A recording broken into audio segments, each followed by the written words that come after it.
You are and will always be your most valuable asset. Welcome to the Me Inc. podcast, a series of conversations with individuals living happy, healthy, and engaged lives, while exploring the importance of emotional intelligence to thrive in this ever-changing world. My name is Nigel Franklin, a CPA, MBA, and a certified emotional intelligence coach. My mission and passion is to enable others to be that best version of themselves by understanding the importance of making investments in their physical, mental, and spiritual well-being. Before we begin today's conversation, a brief word from our sponsor, Oculus Partners, LLC. Oculus Partners, LLC works with organizations in the retirement and wealth management space that are navigating growth, change, and increasing complexity. Their focus is helping firms move beyond short-term fixes and towards clear, sustainable strategies that align purpose, people, and performance. At the center of their work is a belief that meaningful progress starts with clarity. Clarity of direction, clarity in operating models, and clarity in how leaders and teams work together. Oculus partners with organizations to design practical strategies and execution frameworks built for long-term impact. That philosophy aligns closely with the spirit of this podcast. At Me Inc. Help, we explore how clarity and intentional leadership creates lasting change, both personally and professionally. To learn more, visit oculuspartners.com. And now, let's begin today's conversation. Welcome to the Me Inc. podcast. For this discussion or for this conversation, one of the kindest people that I know. This is a complicated conversation for me, but one that I've been hoping to have. We meet so many people along the way who are living lives that are inspiring, but also who actually show up in the world with a very, very different impact, right? Who have a positive impact on how they want to be in the world, how they want to walk through the world. So the person that I am speaking with today, she is the kindest person, one of the kind of bosses that I've had over the many years. But we're going to just have a conversation today, just talk about where she is now in this journey called life, and just talk about some of the intriguing and interesting aspects of her life, as we would call it. So this is a conversation. I think it's a perspective that's very different, a perspective that is important to share. And Jamie, I'd say I'm so happy to have you as part of this conversation today. I've been looking forward to this. I think it lines up with the theme of the podcast overall. And I think that anyone who sticks with us would find something very, very, very inspirational to take away. I think the themes as we're going in, and I'm talking this week, are perspective matters, kindness matters, empathy matters. We can be in the same position, but having a very different experience. And the fact that above all else, we can actually be good human beings. Then if you're actually doing those things, we're ahead of the game. So onto that team, Jamie, welcome to the show. Happy to have you here. Let's jump in, share a little bit about who you are with the audience. Okay, so Jamie McInnes. So I'm my late 50s. I've been in professional career all of my life. And today I actually own and operate a consulting company for financial services firms. So I consult for some of the larger asset managers, the insurers, and so forth, mostly around business strategy related to retirement. That's sort of been my general theme: institutional retirement, individual retirement at times as well. Actually, I bought my company in January 2021. So it's been a little more than 4 years, and it's been a great experience. Prior to that, I spent, 20, 25 years in industry. I started in consulting, actually. Very different type of consulting firm. In the industry part of it, I sort of joined a firm in Boston, Putnam Investments, in their retirement business. And that's sort of where I got my start in retirement. And spent 4 years there, a couple of years at an internet startup. I was really fortunate. I got an opportunity to go to Japan. I spent 4 years in Japan, which you and I chatted about before. And then back to the States. So the last 10 years of my career, actually, Nigel, is where you and I met at Prudential Financial. I had a number of roles there in their domestic businesses. And at the end was running their full service retirement business. head of that business. And then I was asked to go to Indonesia, where I had the pleasure of working with lots of great people, and one of whom was you, Nigel, when I met you I thought in you would that just say process. a great person and not talk about others. I think that would have been a good way to, you know, Sure. it's interesting, Jamie. Like you leave out the theater stuff. You always leave out the theater part. Oh, You have a yeah. diverse background, right? You always leave that out. Why? Because it's such a non sequitur, right? I mean, it doesn't fit with the rest, but yeah, I do leave it out. And it's theater and film. Early on in my life, when I was after I was sort of consulting, I wanted to go back to school and I wanted to get a master's in finance, which I did. But I needed to support myself because the consulting job was, 80 plus hours a week. There was no way I could do that. So I basically took all the money I had and started a theater company. The obvious thing to do, right? But that is not that you don't take all the money you have and start something that you're not passionate about, right? You know what Oh I mean? yeah, So that well, fair enough, fair enough. I've done theater since I was a little kid. So my thing is I wanted to be, an actor when I grew up. I mean, one of the schools I wanted to go to was Juilliard. I never actually applied to Juilliard for a variety of reasons. So yeah, so I did get my opportunity to start a theater company. I helped a Center for the Arts establish themselves in a new building. They're still there today, doing well. They paid off the mortgage on that building. And then I had a good friend of mine today. He'd come back from LA. He was a filmmaker. And he just asked, and he saw my name in a local paper in a photo and says, "Look, this person looks like they're doing the same thing that I want to do, but in theater, and I want to do it in film." And we've been deep, good friends ever since. It was over 30 years ago. So he yeah, and his wife have seen his kids grow up. But at some point in time, I wasn't making any money at all. So I was like, maybe I need to think about doing something a little different. And so after I finished my master's in finance and got my CFA, I tried to find a job and it was challenging. Just my background was different. People couldn't read my resume and go, "Oh, I can see where you fit in this company." I think I have the same issue in my career as well, but that's okay. That's Right, just how it goes, right? great. So anyway, so that was the theater and the film stuff. It was a lot of fun. I still watch films with an eye towards the camera work. I always think about the acting and appreciate it in a way that with a different perspective than I think most people do when they go to see a film in theater, same thing.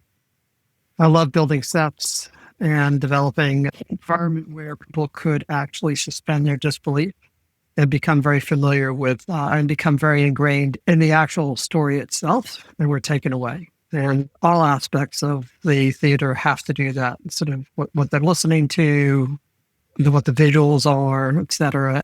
A lot of people say, "Do you miss that?" I said, I don't know. I do that every day.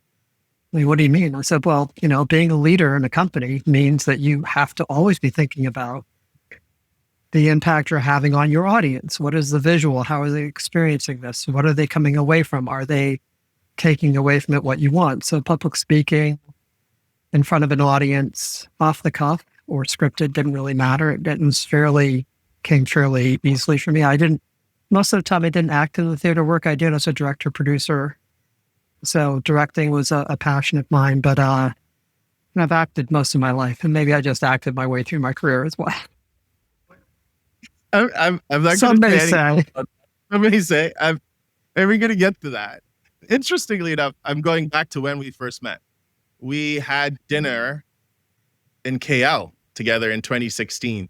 Yes. It Yes. was you, myself, and Candace Woods.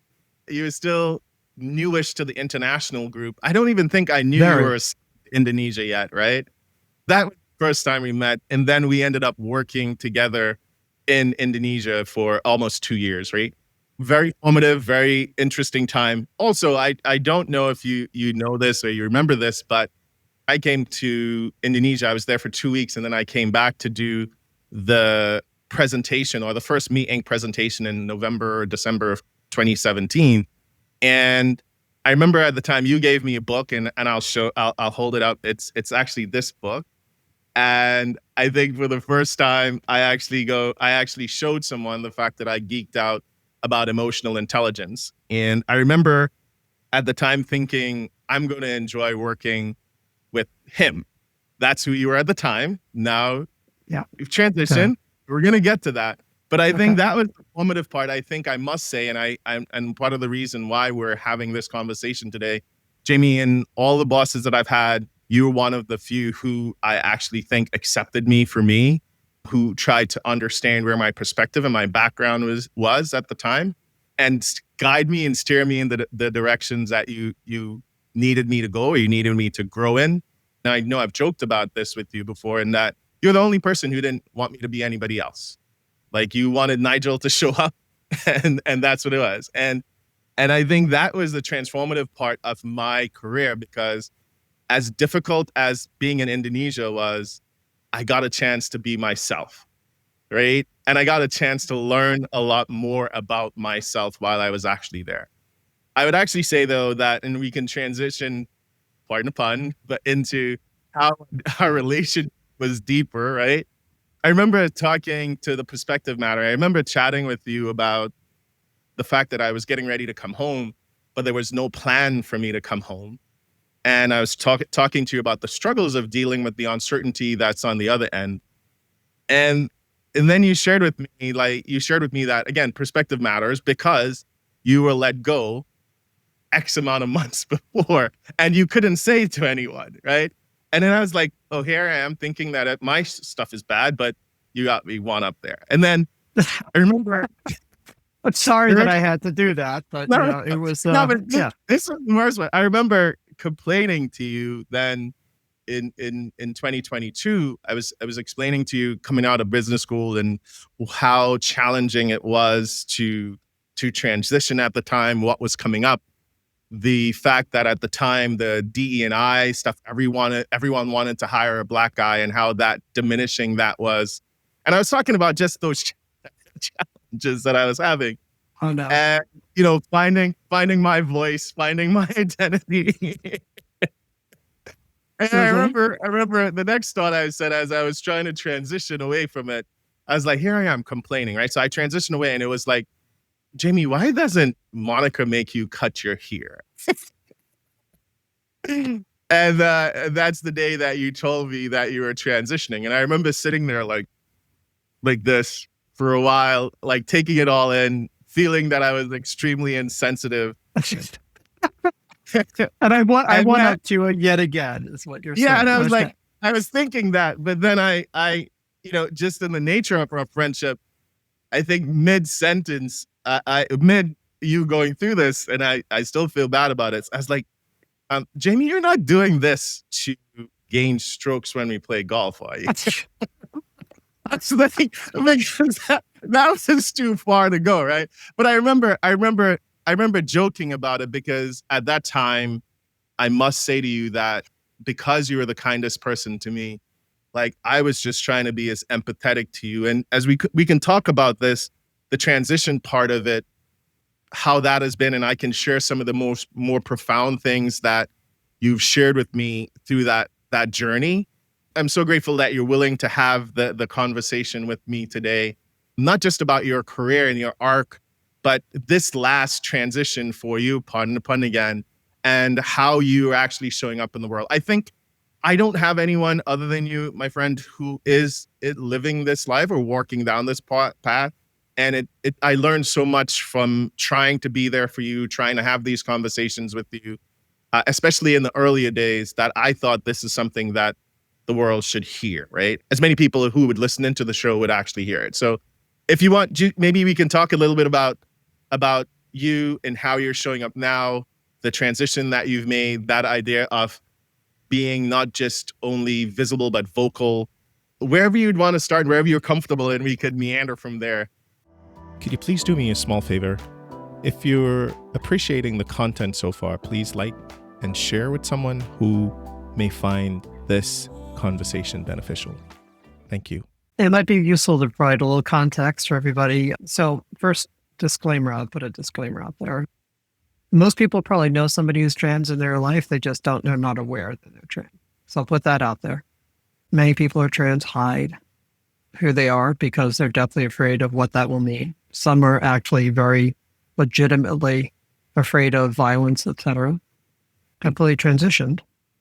And they just don't want to be identified as trans. They want to be identified as he or her, depending, and just move on with life and just not have a life that is a spectacle to anybody. So I can empathize with both of those folks, those types of folks who are in the community. And then there are some who are visible, who identify openly, as trans. Media, sort of in the film sort of world, not surprising, but not so much in business. So I've always known, and this is the context for me, I've always known that I was different. My entire life. I couldn't have told you why I was different. It didn't feel like different special. I had just felt different and maybe uncomfortable. Sort of my process of my moving to Indonesia had a sort of really long time frame where I really had left the domestic businesses but didn't have a lot to do. My mind slowed down, and all of a sudden it started to focus on me and the internal sort of feelings I had. And I was sort of in the 2016 timeframe, but still couldn't figure it out. And then in 2017 into Indonesia, all the way through to pretty much the end of 2018. And then I came home and I still didn't know what was going on with me, why I felt the way that I felt. I mean, I look back on it, I feel like I'm pretty much an idiot for not having recognized it, but it was only in December 2019 that I finally read a book. And the book really doesn't matter, but it was a book that was more autobiographical, and it was about somebody, and I said, oh, that's exactly how I feel. Those are my experiences. And I'm like, oh, damn. So that's what this means. That was December 2019. So up until I was about 53, I really hadn't recognized that I was trans. That's not true for every trans person. It's not unusual for people in my generation because growing up in the 70s wasn't a place where people really they were discouraged from expressing these types of things. And a lot of people suppressed it, repressed it. So that was my context, is that I just was not aware of this about myself and became aware at a pretty late stage in life. So that's the backdrop. I had discovered this about myself, and I had to figure out what I was going to do with it. It took me a couple of years to really come around to the terms of what I needed to do for me, transitioning from a mental health perspective for me. It's just, and every step of the transition along the way, the noise in my head has come down and come down and come down. And I'm calmer, happier, more content every time that sort of advances. So it's the right thing. I'm not sure people, if someone who's trans, I think they get it. Someone who's not, you sort of have this thing in your head that's buzzing all the time about you just don't feel comfortable in your own skin. And that can be very debilitating and shows up in depression and anxiety for people who are dealing with that. Some people figure out how to manage it. I recently found out about a friend who I've known for more than 30 years has figured out how to manage it, completely without any transition type work. But for me, it was important. So then I had to decide, how am I going to do this? I could transition when? At this point, I'm 55, 56, and I had to start sharing it with some people very close to me in my business. The woman I bought the company from is still very much involved. She is from the South. I spent time with her. She's been amazing as a person. Our friendship has blossomed over the last 4 years in a massive way. We talked a lot about whether or not coming out at work, what would it mean? I gathered information. I talked to people. And there was a lot of fear associated with that. And what I wanted to do was to think about why I'm doing this. And ahead of me even realizing that I needed to do this for me, I made a decision that I needed to do this to be visible, that there was this, to look at this as an opportunity as opposed to an issue. Look at it Okay. as something I could use to better the world around me. And not a lot of people get this opportunity. I mean, very rarely in life are you given this moment, right, where you could say, if I did this, it could actually have an impact on people's lives in a bigger way than I might just imagine. And I don't know that I'm doing that necessarily, but I decided to be visible as somebody who had been very senior in my industry, running one of the major businesses in our industry, now consulting to that sort of industry as I do today.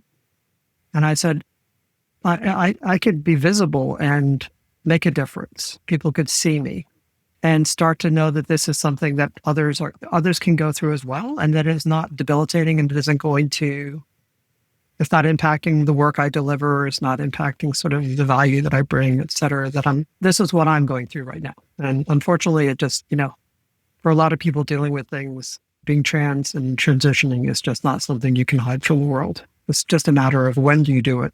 And I could have waited till I retired, and I was like, yeah, I think I'd be really disappointed in myself if I waited that long. So yeah, being visible was important. So I think the one thing that came up with me, Jamie, was that for me, at least, you were so nervous the day that you were sharing it. And I know you were sharing it with a broader group then. What were you most afraid of as you were telling your friends about this? What was that challenge for you in sharing that this is your new path, or this is the new direction that you're moving with your life? For your happiness, for your sanity, for your calmness, for your contentment with life. So I recognize that, gender is very much a construct in our society. It's constructed differently in other societies, but gender in our society is constructed in a very binary fashion. People can become emotional about it in a big way. I think we're seeing some of that showing up in today's rhetoric. It's amazing the focus on trans people represent, such a minority of the world in terms of how the politics are playing out right now. But I think that's a testament to the fact that gender can be a very emotional topic for people. So my anxiety was about how would people hear the news about me. Most of them weren't going to have any experience. Many of them I was the first person they'd ever met that said this to them. I think it's just more about how are people going to respond, because this particular coming out can be emotionally pretty difficult. Everything from, I love you no matter what, and that this has no impact on a relationship, to, I don't believe in that. You're not around, and I can't talk to you anymore. Have you had that? I've had one person who said that they don't believe in it. Where I said, well, I'm sorry, you don't believe in me anymore. No, we're still friends. This is somebody I care about deeply, his kids as well, and has been a friend for 20 years. And I've just encouraged him to do, some reading on the topic, just to become familiar with what this sort of really is. Because a lot of people most people, even the ones that say, I love you, it doesn't matter. Some of them will even say, I just can't. I can't imagine. I just don't understand this at all, but that doesn't matter. It's not important for me to understand this, for me to still love and care about you, type of thing. Wow. But I believe it, but I don't understand it. So the crazy part of it is I don't know if we need to understand it, one, right? Because it's about you, and that's the empathy part of it. I know I joke a lot, but I mean, I've given you time as much as I possibly can, because Jamie, I don't see you in any, yes, there are things that are changing, but there's so much of it that is still the same, the essence of you, the kindness that you've been, as kind as you've been to me. But how did I handle it? Because you said some things to me that was really touching, right? One of them was, you said, well, on one side, and the two, we played golf and we were having dinner. And on one side, you said, you're going from the top of the pecking order to the second lowest from the bottom of the pecking order, right? There's nothing, the way that the hierarchy of the world from that gender perspective, the gender, race, ethnicity, the whole bit. Right. There's sort of everything else, right? Being a white man, to being, a trans white woman. puts me Right. sort of down. He said Yeah. only thing low was a black trans woman, right? He said that Or that's what a person of color. Yeah. right. Yes. And so that was one. And then two, when you asked me, I was like, you asked me, so would I be comfortable out having dinner with you if you were dressed as a woman? And I was like, yeah. Well, Yeah. then You said, I yeah. Why stopped. would I not be? I stopped and I said, who's paying? Yeah. And I did tell you that you should practice walking in heels because You did. the relationship that we have is that if you're having a hard time, I am going to give you a hard time. But Yes. it wasn't right. So I know I joke about it and that's my way of handling it. But I've always been wanting to be there. But I wanted to know one, how did I show up? And then two, how Oh, can other people show up for someone in this place or this space in life they're going through it? yeah. So you showed up great, Nigel. You did exactly what I needed, right? First of all, you didn't treat me any differently. But I am going to remind you about one thing you did promise me, and you are going to not like it. But you treated it with humor. You engaged in the conversation. You didn't get uncomfortable about it. The humor was, put me very much at ease. The fact that you really didn't have any uneasiness about it was great. You did tell me that if I showed up in a skirt, you would let me play for the red tees. So just letting you know that that's happening. Well, actually, to be honest, what I told you is that if you're going through the transition and you're dressed as a woman, you can play from the forward tees. But if you're not there yet, you're gonna have to play from the back there with me.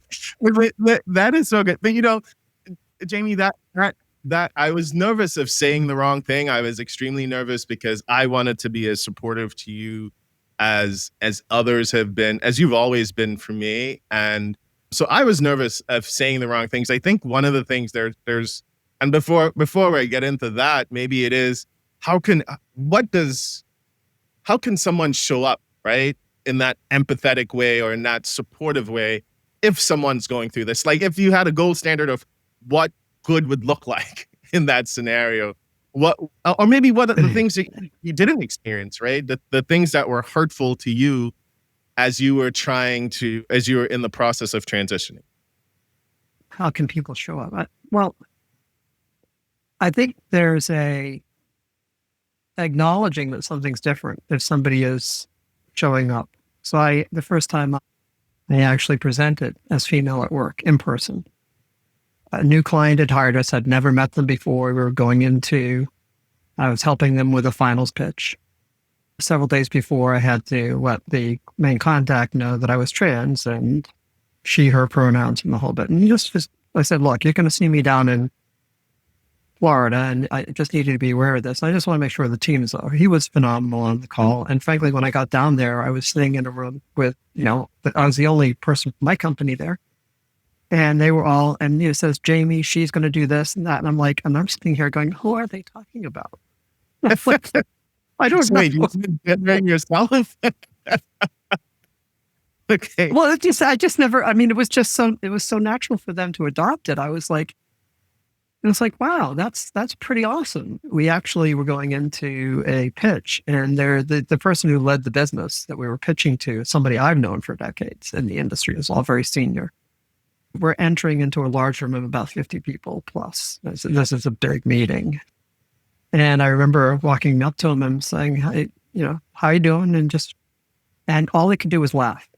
Now, I have to say, I could understand, his response, right? He's like, I'm not sure I'm saying what I'm saying, but, and he's not the type of person most people would think is, the most empathetic, et cetera. In terms of this, they would be surprised by how he behaved. But his colleague, who was also very, very senior at the company, they both treated me like an equal member, if not a senior member of the pitching team. When there were side meetings that needed to be held, they were like, we need Jamie in this conversation. And they just treated me wonderfully. So they showed up beautifully in the entire meeting. I couldn't have asked for more in terms of how I was engaged during that day of meetings. I think the only thing that would have been different, and, easy for me to say, right? Because the person on the other side doesn't know what to say. Would have been, Jamie, you're very different. Just want you to know I'm recognizing that. Looking forward to having a conversation with you today about what we're working on, and I just hope you're doing okay. And that's it. And that's all. And that would have been the only thing that could have been added to what was really a wonderful day anyway from Yeah. that individual. But I think there's a lot of fear that comes in, right? So that fear of, again, for me, saying the wrong things. And I believe at some point, I was always fearful again of misgendering you, right? And Oh, yeah. and that's the one thing I thought was actually really graceful how you managed that, right? You kind of slightly nudged me back whenever I would use the wrong pronouns. What is Yeah, that just about? or she, I mean, yeah, as an alternative to he. Just yes, Right? I would nudge Yeah. you. Yeah, I think a lot of people are very nervous about that, Nigel. You're not alone. In fact, some people are so nervous they don't even know what to say to you, which is challenging. They really don't know how open I'm going to be or how much I want to acknowledge anything. I'm going to talk a little bit about that visible vocal type of thing, what I'm changing this year about how I engage. I'm a person who knows that people have known me for decades in many cases, and of decades have always known me as he. I feel empathetic towards them in the fact that, that's really difficult to change. I mean, heck, I could misgender myself and instead of like, who are they talking about? I mean, so you got to give people some grace on things like that. As long as, if they're not trying to insult you, then, quietly, adjusting the thing like I did with you. I've done it in some meetings as well, and I've made it funny as opposed to, this is an issue. I don't get upset by misgendering. I do think that many trans people become very upset by being misgendered. They feel it's intentional and it's used to humiliate them. I just choose to believe that the people that I've engaged in my life are not out to humiliate me. They're just trying to figure out how to get through the day without, doing something that's really inappropriate or bad and so forth. So I think it matters to some trans people in a very big way, as it should, because there are probably people who have actually been misgendered intentionally for years as a means to put them down. I haven't had that experience, so I probably receive the misgendering differently than others. I just want people to feel comfortable talking to me. So one of the things I decided to be visible in probably around the 22 timeframe, Nigel, 3.5 years ago at this point. But I'm still recognizing that if I go into a client's office and we're in a big meeting, I know that people are having a hard time sort of focusing on what I'm saying and getting out of the conversation what they need to get out of. And there's this unspoken issue, if you will, that they don't know how to engage me. They're worried, and I would like to make people feel more at ease. So I've decided to be a little bit more vocal this year about my experience, to sort of share that with people via my LinkedIn account, simply to help people understand that talking about this is not an issue. It's not an issue for me, and I don't want it to be an issue for them. And it's not as if you need to talk about this, consume an hour of a meeting around this, but it is, it is challenging. It's a very funny conversation. I was having a video conversation one-on-one with one individual, African-American professional, asset manager, wonderful person. I've known him for years. He works at one of our client organizations, and, I thought everybody in that organization must know. But I got on the phone, and we're about 3 or 4 minutes into the conversation, and I'm watching him. I'm going, I think maybe we should stop the conversation for a moment. You look a little uncomfortable. Is that true? And the response was, well, yes, I've never seen you wear those colors before. Okay.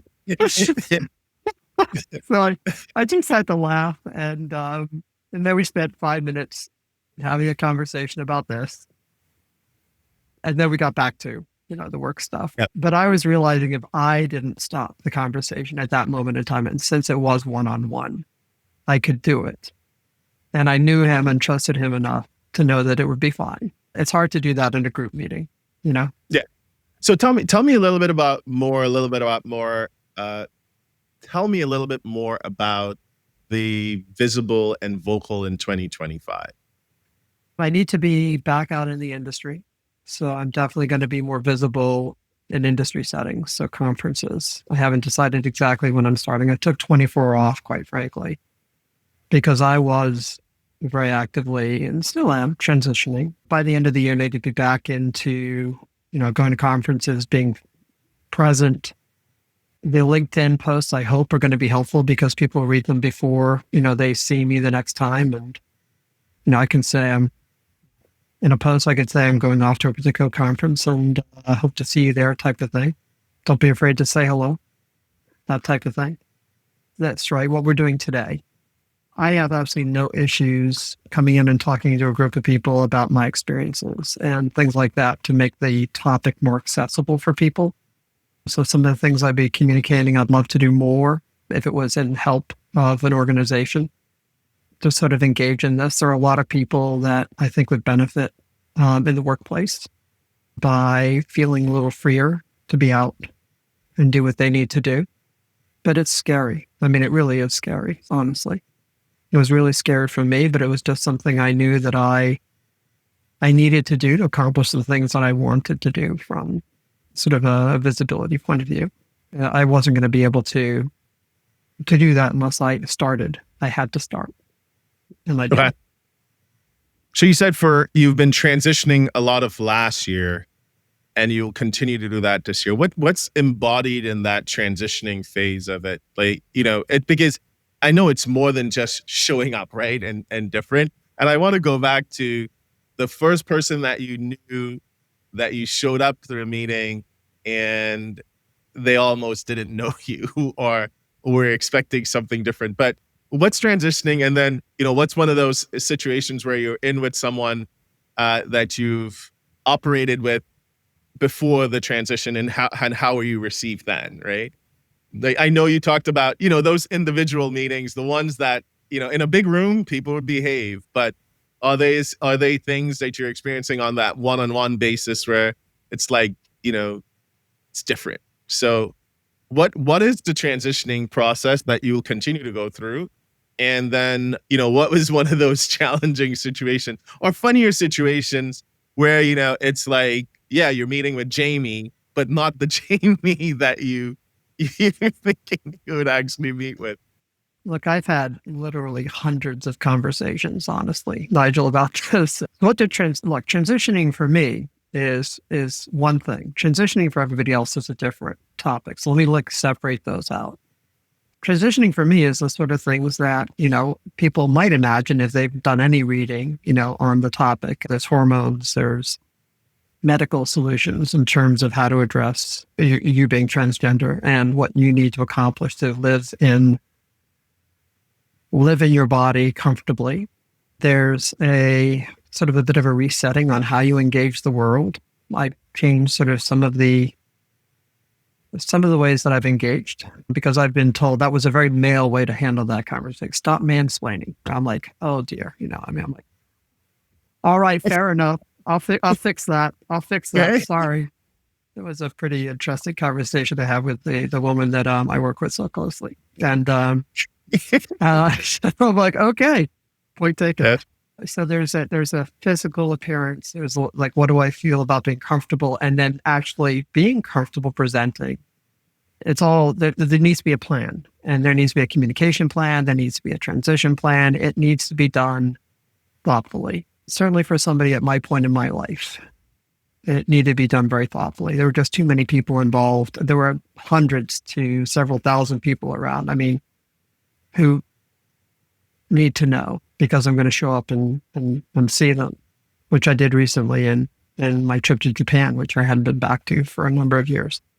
But everybody else's transition is kind of important, right? So they're transitioning on how they're thinking about you. They're transitioning in how they feel that they want to engage you, etc. I remember getting down to one of my clients' office, and he was so sweet. He was my primary contact at the client. And I came down. Normally, I would shake his hand. He wanted to give me a hug. And I was surprised, but I think he had been very deliberate around thinking through how he would engage me differently. And I considered that really, really sweet and kind. So he was going through a transition on how to deal with me. And I think that's been true for pretty much everybody that's close to me in my life, as well as those people who deal with me, but are not that close, you know? Yeah. That's interesting that I've never thought of it as the other individuals transitioning as well, right? Like transitioning and thinking, but here you are thinking about the other side of it again. That which is I guess a sign or indication that you are in that high empathy kind of right. You rather than thinking about you're thinking about the other side, and that's good to hear because I think it then recognizes or makes the fear real on both sides of the conversation. That it's challenging. We're both maybe going through something in a less than skillful way or in a clunkier way, right? So you said living comfortably in your body. How do you Yes. know that's twofold, right? That's the inner working, the inner being, and then the outside part of it. How are you managing yourself through this, right? I think it's a conversation and showing up authentically, kind of that many of us would have. But this is like authenticity on steroids, right? It's going much further than you would actually say. So, how are you managing you? What's the conversations in your head as you go through this process? So very often I have to reinforce to myself inside. This is less today than it was several years ago, honestly, Nigel. So don't imagine this is something that's still happening, but it's a lot easier today than it was. But previously, I had to reinforce to myself, I'm doing this for a reason. I'm doing this because I need to. I Imagining the worst is probably the most unlikely thing that's going to occur. Imagining the best is probably not going to occur either, but it's probably not going to be that bad. But always reinforcing inside myself was a pretty common thing that I did as I was making a trip down. The first time I got on a plane, you know, the first time that I went into a meeting, the first time that I showed up on video with jewelry, those were all things that were not easy, right? But every time I did those things, I said, this is advancing my agenda, what I am trying to do. And it wasn't just a personal agenda, it was also one that I had decided, a year or so earlier that I needed to do this because it's an opportunity. So it was just a constantly reminding myself and having an inner voice that was not the one that was taking me down the dark path, but creating one that actually was deliberately supportive of myself. And I find it odd even saying it. I can be honest with you, but that's what I did. I created an inner voice that was not the one that I normally lived with. Like, life is going to be horrible. People are going to make fun of you. It's like I created another voice that actually was supportive of myself. I don't know how that happened, but I did. I'm going. Maybe we can actually draw on that and start selling that as a product, because it's interesting because we often talk about our inner voices and how you actually cultivate it, but you had one inner voice that served you well, and now you're transitioning to that more authentic space, but you have to work on a voice that would actually help you stay on that path, right? Which is an interesting way of saying it. One of the things that you've said to me, and you've always treated me with so much grace, right? How are you different? What are you learning, especially what are you learning about yourself, how you want to show up, especially in this current moment where, there's all of this moving away from creating inclusive environments, right? So the downward spiral of the DEI conversation, right? How is that emergent for you currently? Well, I'll talk about the sort of the DEI sort of death spiral as we talk about it. I think about the diversity and the inclusiveness of that. I do. And the equality side, not that it shouldn't be there, it's just it's interpreted differently by different people, right? It's like, yeah, we're going to make everybody equal regardless of the merits of that person, which is, I don't think, what the intention of DEI was about. It's giving people equal opportunity to demonstrate and perform and to get a chance. it was about opportunity as opposed to making an outcome the same for everybody. And that's the criticism of it. If you want my perspective on, at least in my industry, how the end of DEI programs or the end of vocally thinking about it is going to show up, I think the rhetoric will probably be different. I don't think most companies are going to change what they actually do. Some will, but some of them were already, I mean, if you go to Hobby Lobby, you think about sort of how the proprietor there runs their business. They were already there. But the ones who've embraced diversity as part of their culture, I don't think in actual physical terms is going to, in real terms, is it going to change? And maybe there is a silver lining to it in the sense that if it isn't seen as being so performative, it just becomes part of what we do with each other as we acknowledge our differences and we step into a discussion without it being worried about, having to say the right thing, et cetera. So that might be how that evolves. I mean, over time, as we sort of go back and forth, the sort of the ebb and the flow of these topics to the point where it's like, yeah, we're different, and hey, let's just acknowledge that, and you're coming at life from a different perspective. Let's talk about how that's impacting how we work together, and let's figure it out, right? Which is a very different conversation. So that's on the DEI side. I don't think most of the companies, at least that I work with, are going to do a lot of things differently.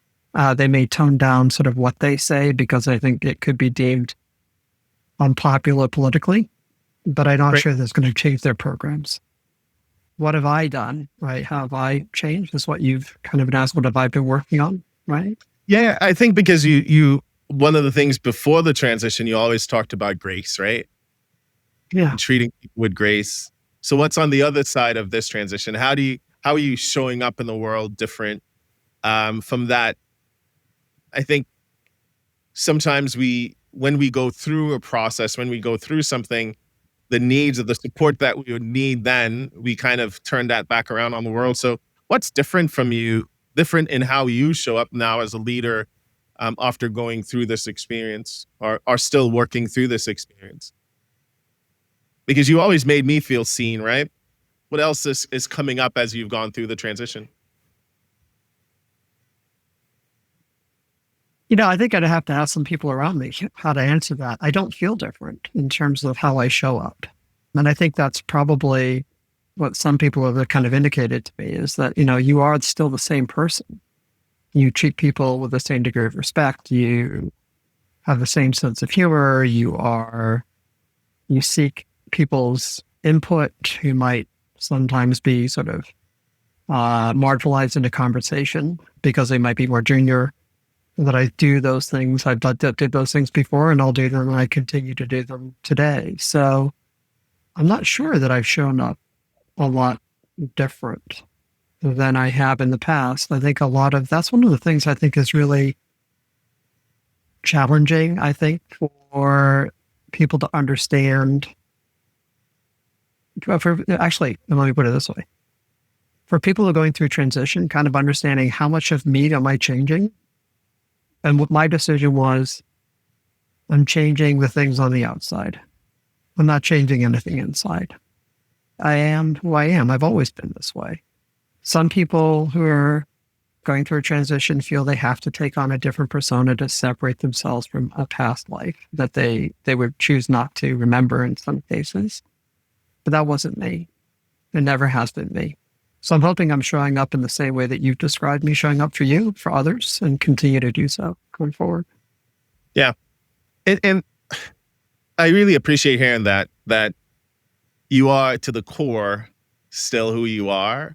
And then the outside appearance, it is actually where the work is being done. And that is reassuring. One of the things though, as I was saying, but to prepare for our conversation today, as much as the relationship that we have. So I haven't changed. I've changed on the outside, but not changed on the inside. No, it's really positive. It's really positive to hear you share that the change that is happening is on the outside, and the inside is still the same. And that's how I've experienced you. One of the things though that I wanted to bring up is that although we've had these conversations, I still wanted to expand my understanding of the issue. My intent, my impact is still always the same, to be the same supportive friend that I've been.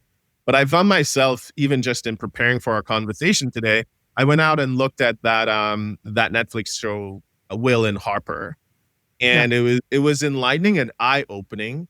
How do you what advice can you give individuals to, hey, how do I increase that empathy? Is there a way of going about this experience other than having the conversation that someone can get an understanding of what it is that you're going through or what someone in this position is going through and how they might be able to show up as helpful for them, right? Or supportive.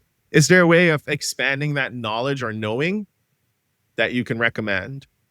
Yeah, I'm not sure if it's specifically for people who are trans. It could be for people who are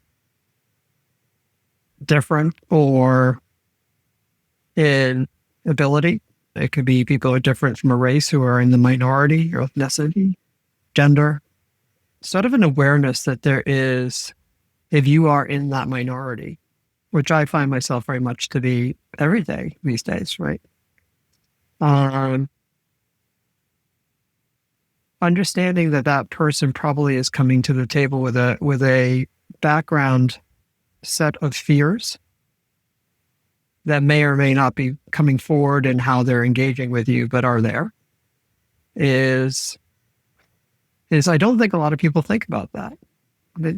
I mean, but okay, I'm in the white male majority, and you know, the entire group is white, and somebody of color comes into the room. It's like, okay, they are different, and I don't know where they're coming from, but I want to make that person comfortable and make sure if there are any fears there that that they are addressed. I think that that's one of the things, and I'll share a story with the woman that I bought the company from, who still very much works for me, and she and I are very close.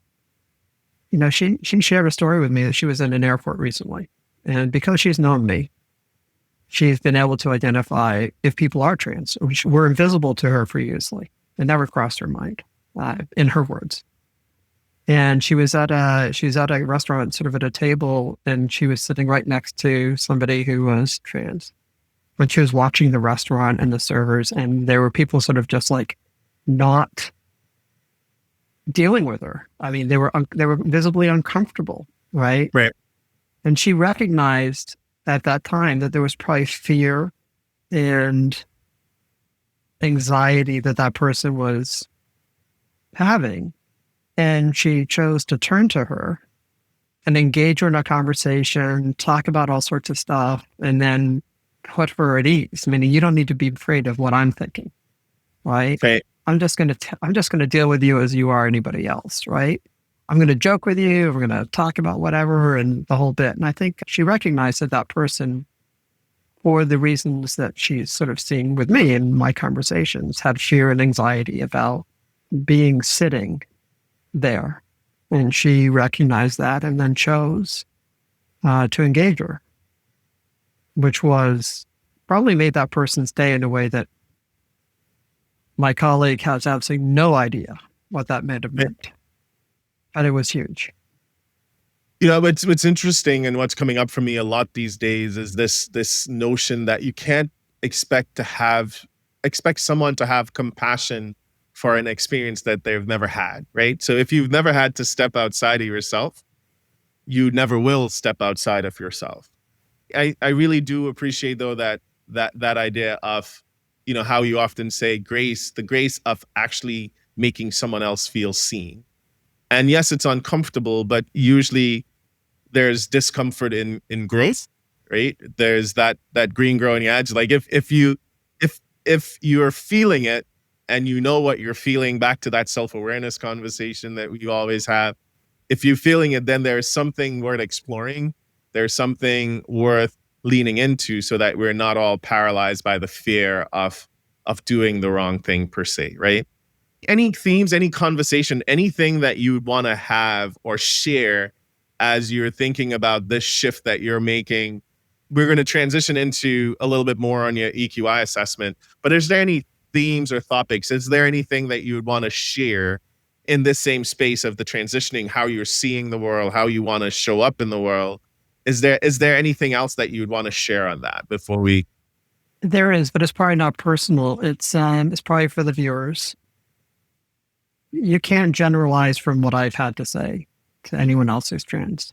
And it's one of those things that I probably worry about most when I talk about myself in these terms, is that people might generalize.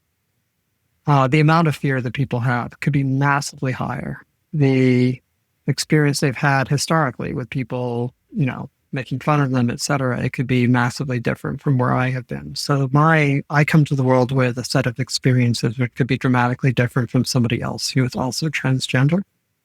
While there is some commonality around the fear and the anxiety that people feel and have felt today, their experiences are different, which therefore creates a different context for them as you're dealing with them. So my context is not the same as everybody else's, despite the fact that we have commonalities on certain things. So just don't take how I describe life as necessarily how others who are trans would describe their life. Do you think that that's and this is just what's coming up, do you think that that's a powerful enough voice? Because you're saying, this is just me and this is my experiences. Don't extrapolate that onto the rest of the world. Whereas in a lot of the situations, it's more so that idea of see us, right? Those are common, right? I mean, Yep. Help people know that it's comfortable to be there, right? Do not. And then if you are really worried about, pronouns and you really want to have a conversation with a person, you say, look, I'm just a little confused. Help me. Your pronouns are, can you give me? Okay, great. Thank you. I'm moving on. It's more about, you can take some of the commonalities around sort of engagement, making people visible, making people comfortable, assuming that there are fears there that, you don't know anything about as part of the context that they are arriving at. You don't have to know their experience and their context dramatically to actually establish yourself as a positive force in that person's moment, maybe not in their lives. And don't let this be an inhibitor to engage. Whereas I think a lot of people find that it's an inhibitor for them.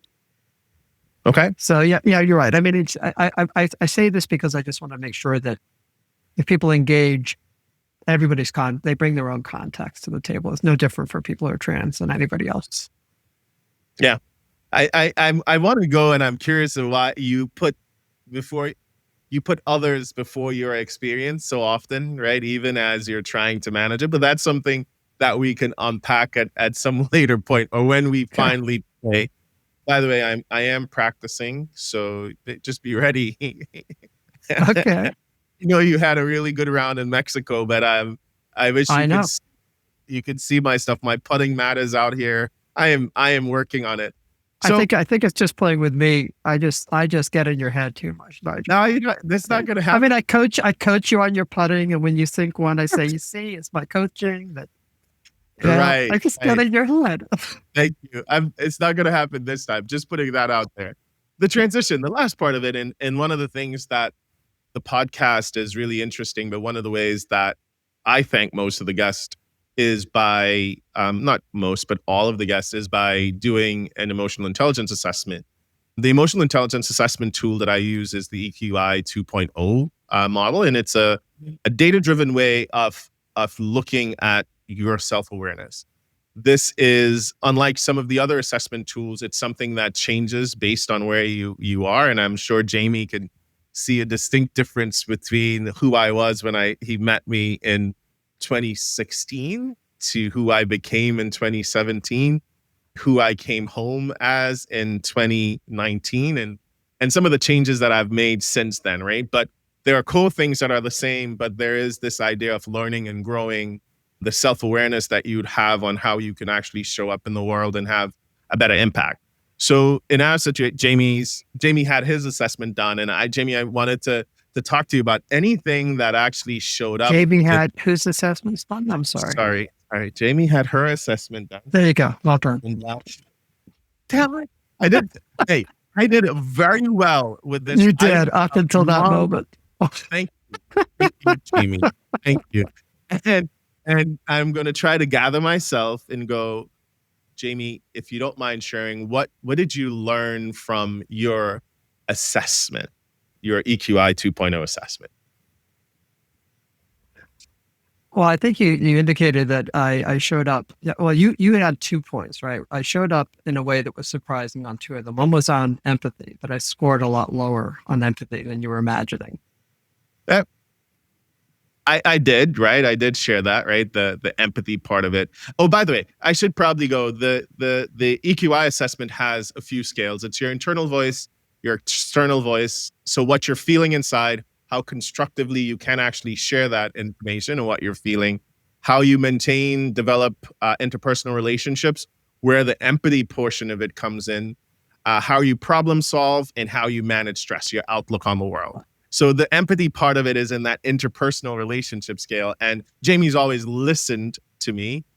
She's always been very supportive. So when I looked at the data, I was expecting something outsized on an empathy perspective, but it was much in a different category, still above where it was, but it wasn't as outsized as I would have expected. So just giving that Yeah, context.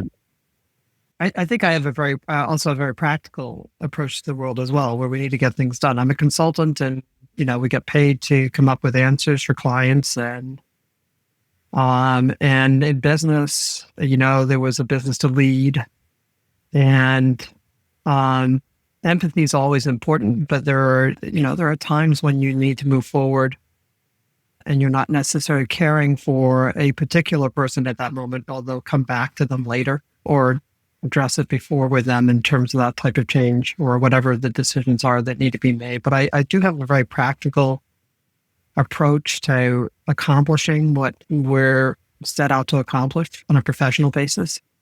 So the problem solving aspects of things and sort of like how that combats with sort of the empathy I may show up on, I think that's probably where that's coming from. And so, yeah, I mean, I think that may very well be the reason. I'm like everybody, I'm multifaceted in the way that I think about the world, and I have to pivot between various perspectives at times, as we all do. People who can pivot in the moments that they need to probably struggle with relationships. Those who are more capable of pivoting tend to be more successful in relationships. And the more diverse your perspectives are, and the more flexible you are in terms of that diversity, probably even, yeah, the more successful. Some people really struggle with empathy, or they struggle with decisiveness, and they can't switch to that context for themselves. And therefore, in the moment with a particular situation, they may not be as successful. So probably where that came from is just I think, a fair bit of empathy associated with how I engage the world, but I also have a fairly practical, we need to get things done aside as well in the problem solving and so forth. You saw that. I think you must have Yeah, yeah. seen that in Indonesia, certainly. But yeah, I think yeah. Well, that was definitely a place to see. There's a lot of problem solving and a lot of pivoting. Yes, you had a lot of practice in Indonesia. Anything else that popped out at you from the report?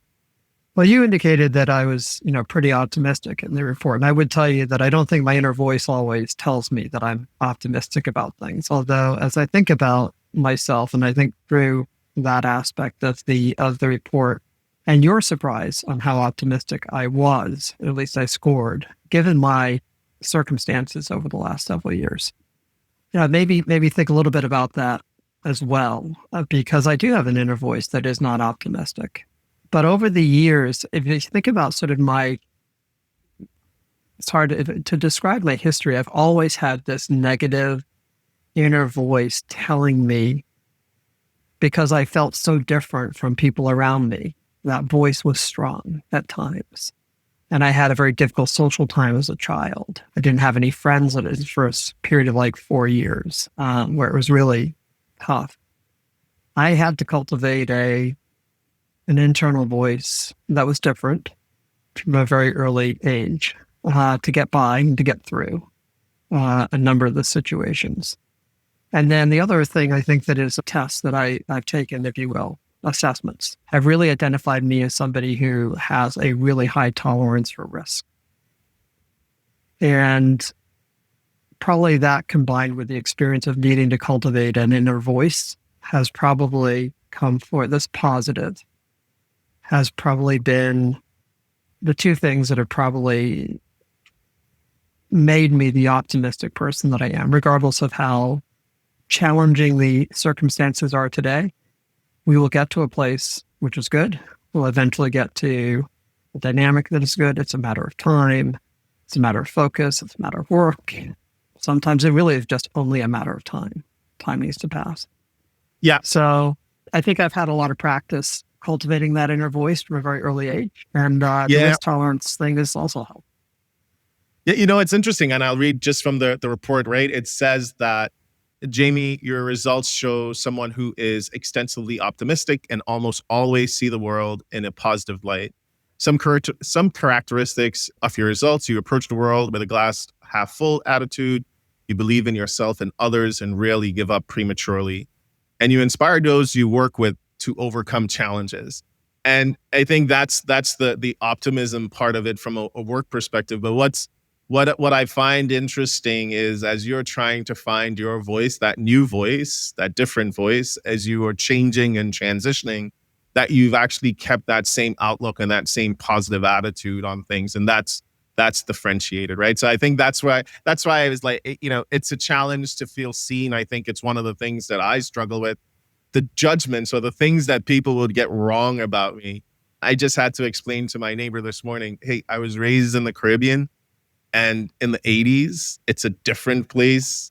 There are things that you would think that I was telling him that I went to a bar once in college, and he just thought that was weird. But we all have a different part of it, right? But in my head, it's like, well, you can ask questions and we could still get to a different place. So that's what I found impressive about it, right? That you are still trying to be seen in a way that is different now, and you're still holding space for individuals to also do the same. So those are the things that were coming up.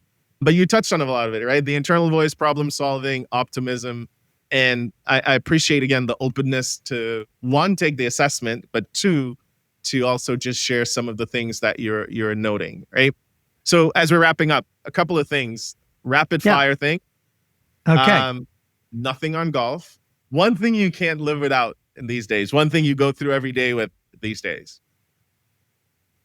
Can't live without glasses anymore, Nigel. I'm getting old. I'm sorry. It's just like I can't read anymore unless I have glasses on. It's really depressing.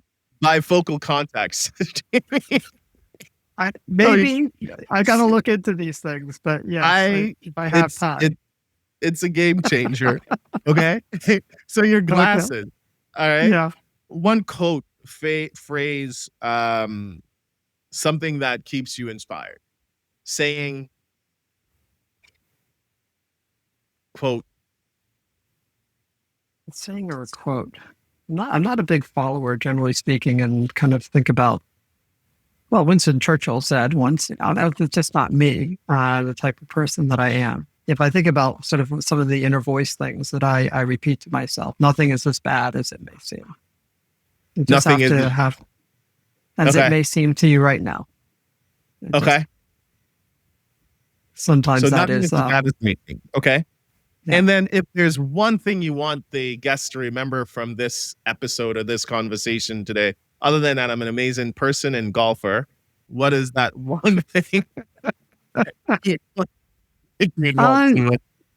So to be interviewed and talk about that, just remember that as you go out into the world, we, trans people, are everywhere. I hope that people are a little bit more aware, like my colleague who is now much more aware of people are trans. You show some kindness towards those people because they are struggling.